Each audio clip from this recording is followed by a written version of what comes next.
On the first day of the year 1901, in a Bible school in Topeka, Kansas, a 30-year-old woman named Agnes Ozman sat down in a chair, and a group of students and their teacher laid hands on her head and prayed. What happened next would divide Christianity. She began to speak, but not in English, not in any language she had ever learned. For hours, the sounds that came from her mouth were unintelligible to everyone in the room, including herself. Her teacher, a holiness preacher named Charles Parham, described it as the return of the Pentecost. The newspapers in St. Louis ran a photograph of what they called her inspired writing. Marks she had made on paper that she claimed were Chinese characters she could not consciously reproduce. Within 5 years, Parham's student William Seymour, a black preacher barred by his school's segregation policy from sitting inside the classroom, forced to listen through a cracked door in the hallway, would carry this experience to a crumbling former stable on Azusa Street in Los Angeles. And what erupted there in 1906 was so unusual, so loud, so racially integrated and socially disruptive, that news of it spread across the globe within months. From that cracked door, from those Kansas chairs, from that dilapidated building with the sawdust floor, a movement was born that now numbers over 600 million people. 1 in 4 Christians alive on earth today traces their spiritual tradition back to what Agnes Ozman did in that room. And the question underneath all of it, the one that has never stopped burning, is whether what she experienced, what those first-century disciples experienced, and what millions of Christians claim to experience every week in churches from Lagos to Guatemala City to Seoul, is the same thing. Whether it is what the Bible describes, whether it is even one thing at all. Because here is the problem almost no one names clearly. Speaking in tongues is not one phenomenon. It never was. And the debate consuming churches today is not primarily about whether tongues are real. It is about what kind of thing they are, what they were for, and whether the distinction between what happened at Pentecost and what Paul is correcting in Corinth has ever been honestly examined. That is what this video is about. The thesis that most tongues debates never examine is this: the New Testament does not describe a single unified gift. It describes at least 2 distinct experiences, separated by geography and purpose that may not be the same thing at all, and confusing them is the root of nearly every argument that has followed. To see why, you need to stand in 2 different cities, 20 years and 500 miles apart. The first city is Jerusalem. The year is somewhere around 30 AD, 50 days after the resurrection. 120 people are crowded into a room, probably not the famous upper room. The text in Acts 2 implies a larger space, and they are waiting. Jesus had told them to wait. He had promised something from his Father. They did not know exactly what form it would take. What came was not quiet. Acts 2 verse 2 describes a sound like a violent rushing wind that filled the entire house. Tongues of fire appeared and rested on each of them, and then they began to speak. Not in ecstatic syllables, not in a private prayer language. Acts 2 verse 6 is specific. The crowd that gathered outside heard them speaking, each person in their own native language. The Greek is dialectos, dialect, the specific recognizable regional speech of their home country.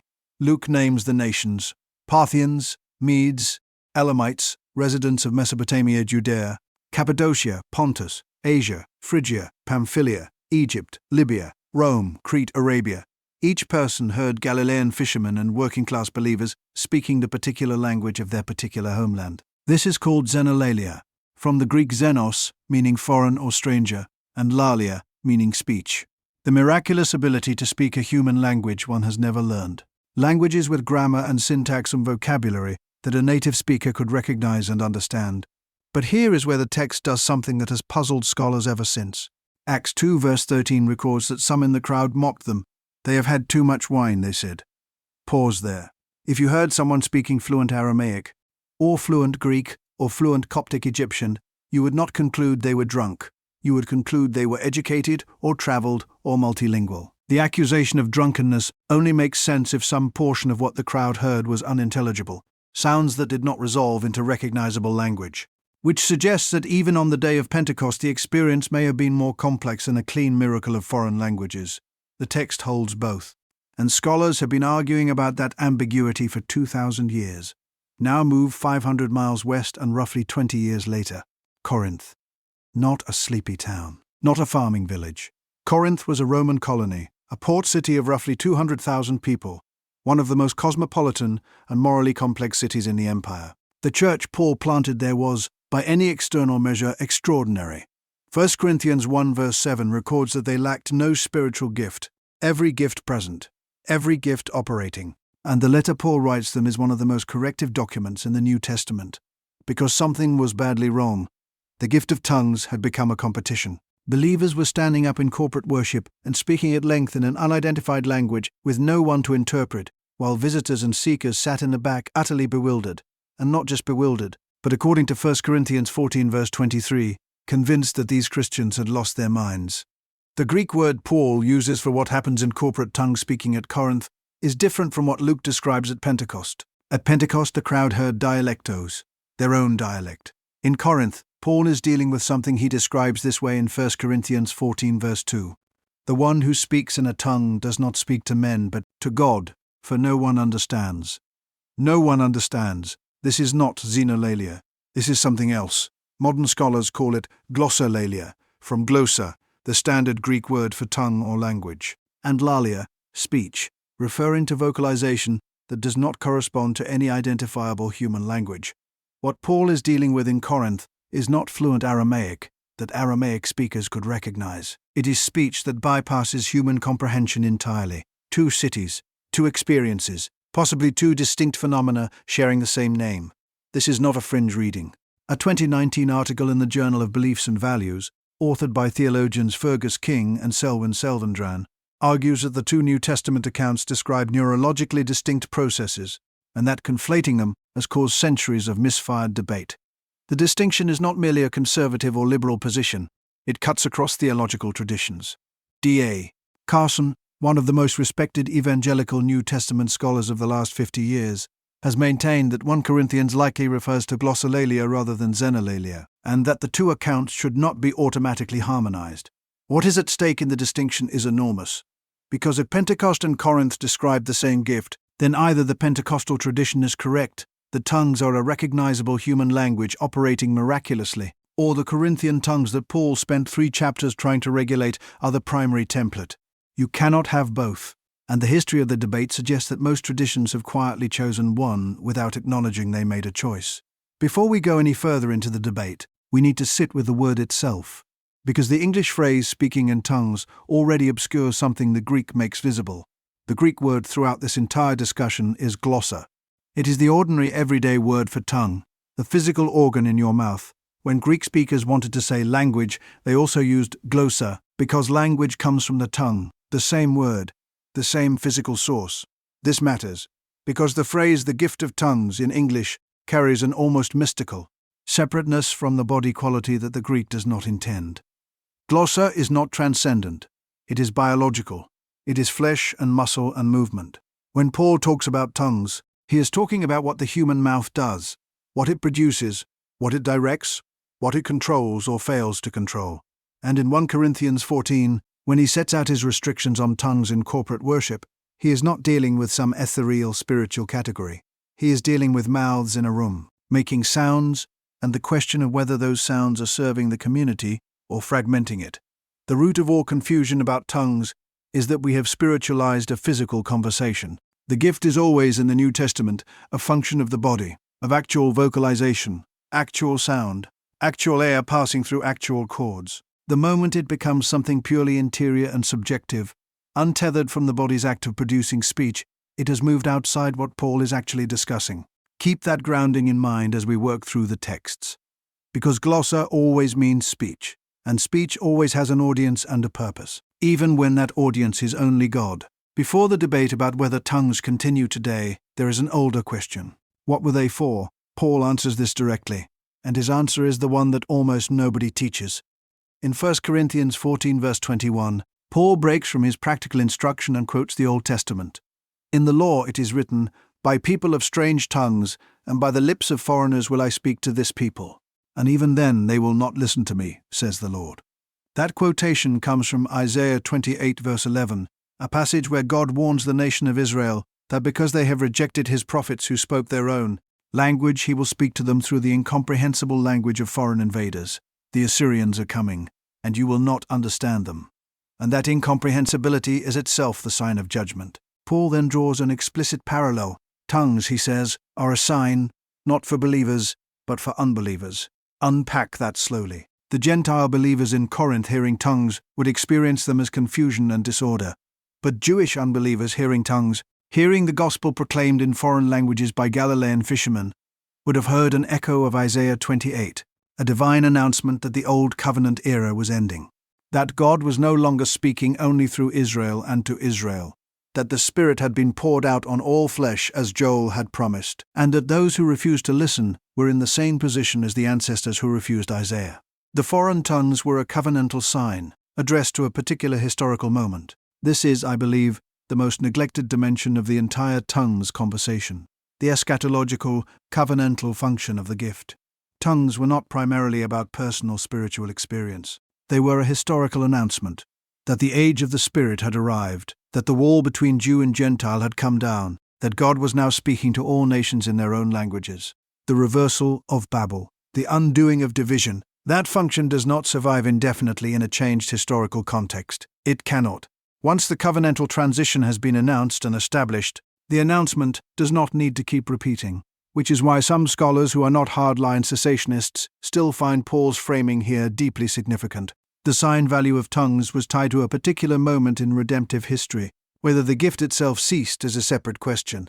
But what it meant, what it was pointing at, was specific to the first-century church in a way that later repetitions cannot replicate. Paul's practical regulations in 1 Corinthians 14 are the clearest teaching on corporate tongue-speaking in the New Testament, and they are almost never fully taught. They deserve a slow reading.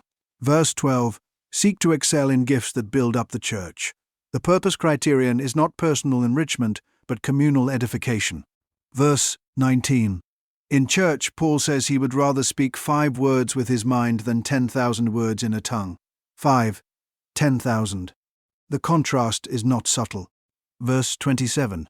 If anyone speaks in a tongue, let there be only 2 or at most 3, and each in turn, and let someone interpret. Verse 28. But if there is no one to interpret, let each of them keep silent in church and speak to himself and to God.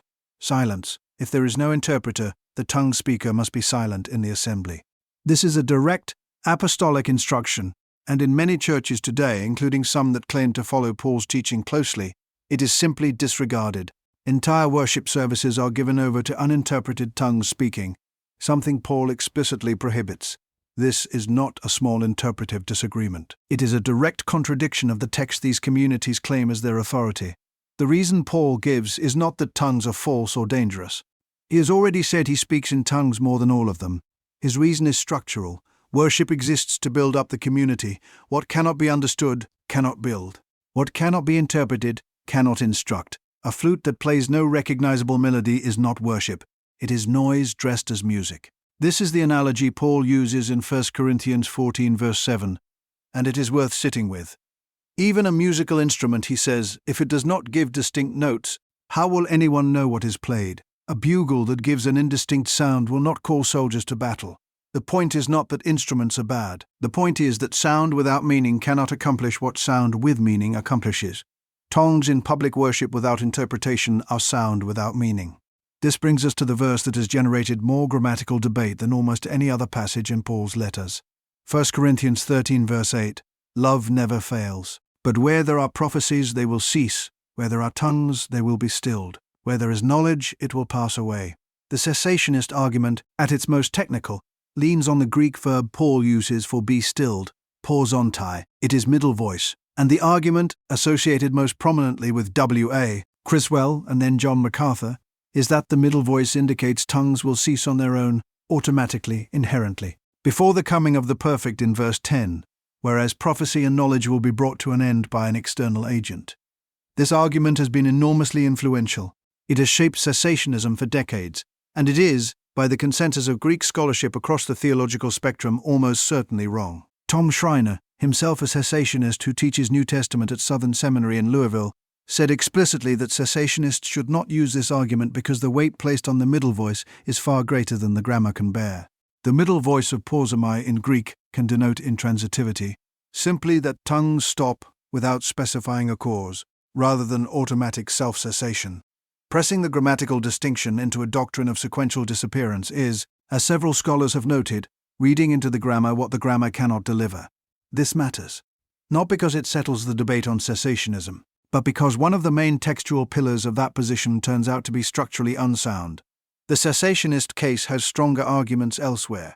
This is not one of them. The word "the perfect" in verse 10 is the real interpretive battleground.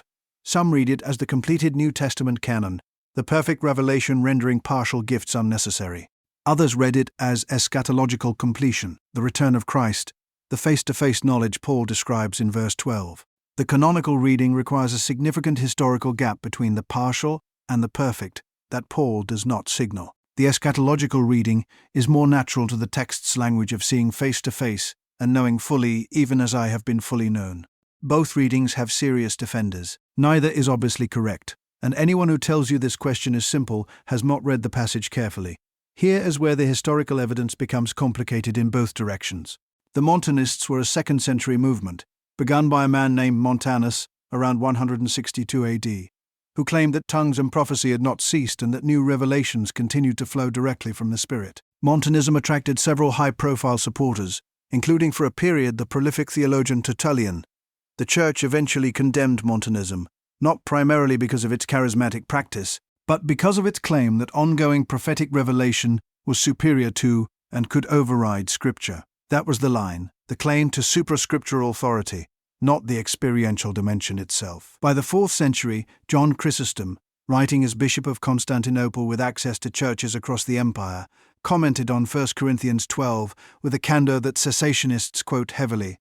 This whole place is very obscure, but the obscurity is produced by our ignorance of the facts referred to, and by their cessation, being such as then used to occur but now no longer take place.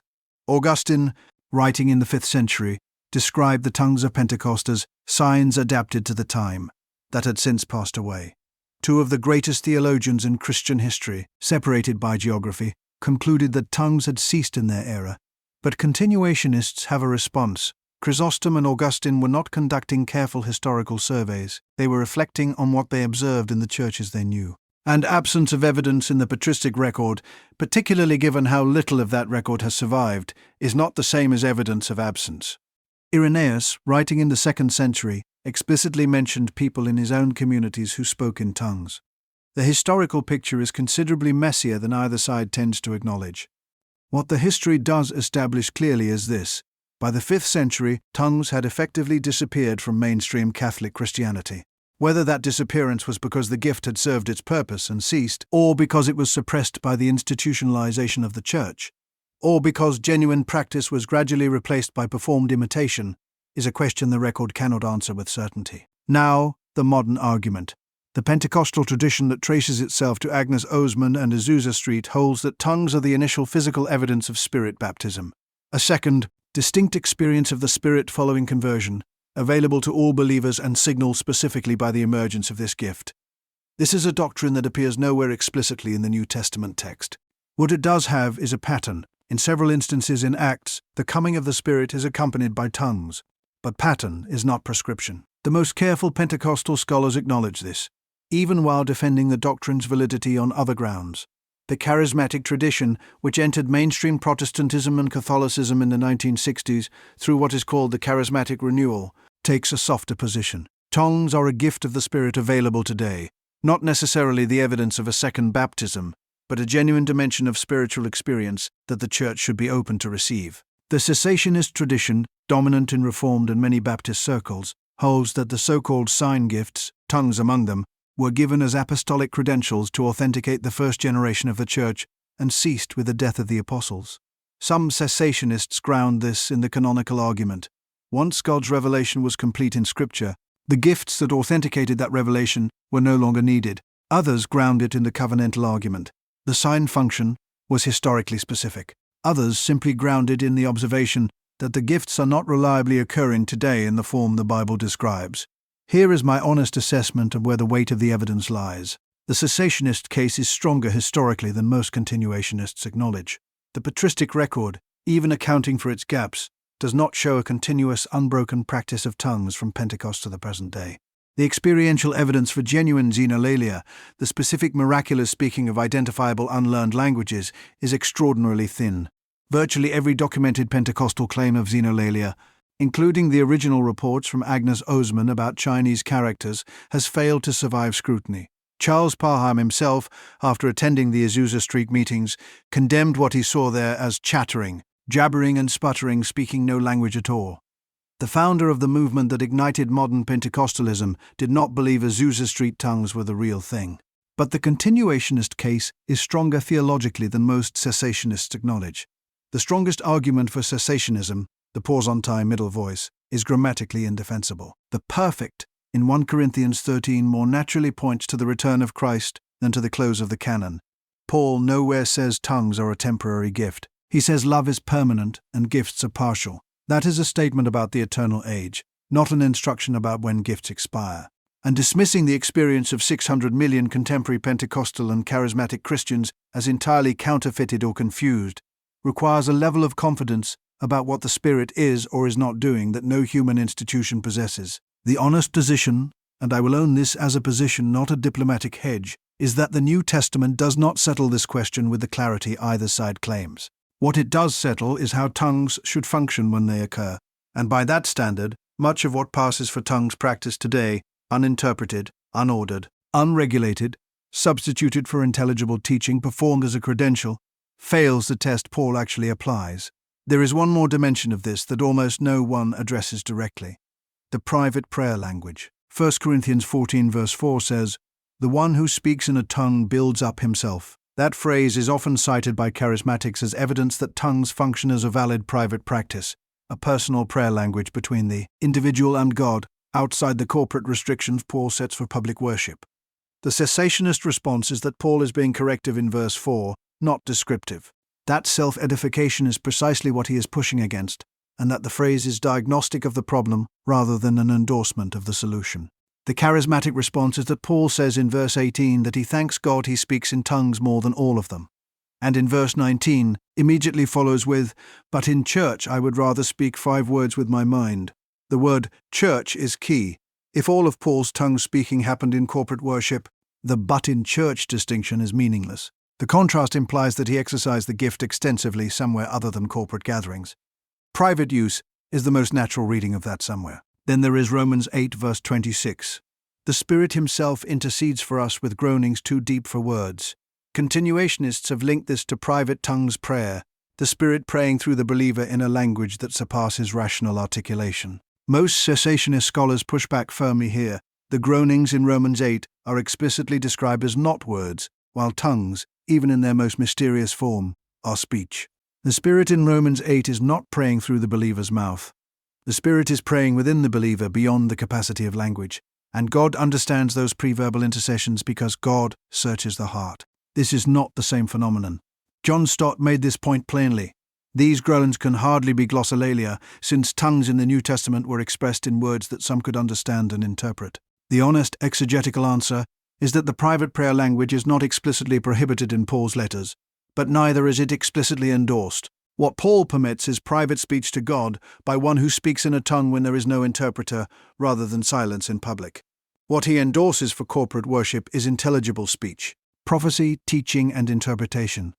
The reader is left to navigate a distinction Paul did not fully systematize, which is itself a signal that the issue requires more pastoral wisdom and less dogmatic certainty than either tradition usually brings. To it, stand back far enough, and the scope of what tongues represents becomes visible in its full strangeness.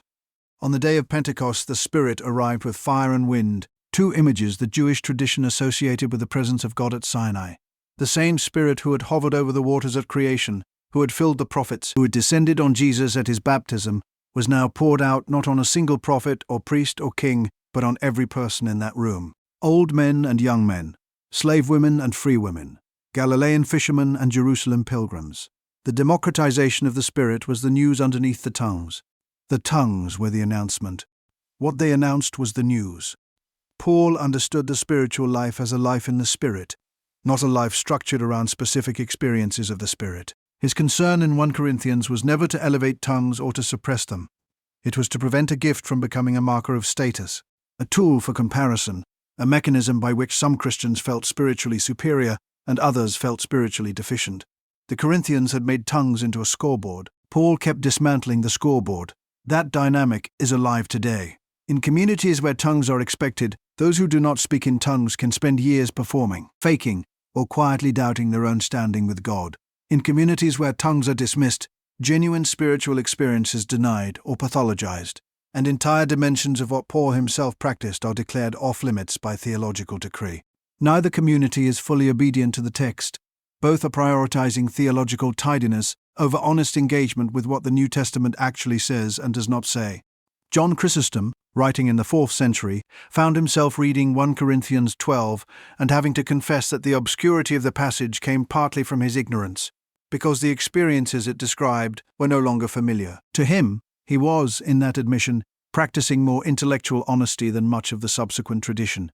He did not pretend to certainty he did not have. There is a kind of faith that is not threatened by ambiguity, that can hold a question without requiring it to resolve into a weapon, that can say, I do not know with certainty whether this gift operates today in the form it operated then, and I do not need to know in order to know the one who gave it. What the New Testament is absolutely clear about, the Spirit is real, the Spirit is given to all who belong to Christ, and every gift the Spirit gives is given not for self-display, but for the common good. The test is never whether an experience feels profound. The test is whether it builds the body, whether it points past itself, whether it leaves the community more like Christ or more like Corinth. What you do with that test in your tradition and your congregation and your own prayer life is not a question this video can answer for you. But if you have ever sat in a service watching something you could not explain, wondering whether what you were seeing was holy or hollow, or if you have ever felt quietly ashamed that you did not have an experience others seem to carry as a badge, or if you have dismissed 600 million people's encounter with God because it did not fit your theological category, this question deserves more from you than a quick answer. The Spirit moves where it wills, and the sound you hear does not always tell you where it is coming from or where it is going. If this conversation opened something for you, or if you have someone in your life who is navigating the same tension between experience and text, send them this video. The confusion is real, and the text is richer and more honest about its own complexity than most of us were ever taught.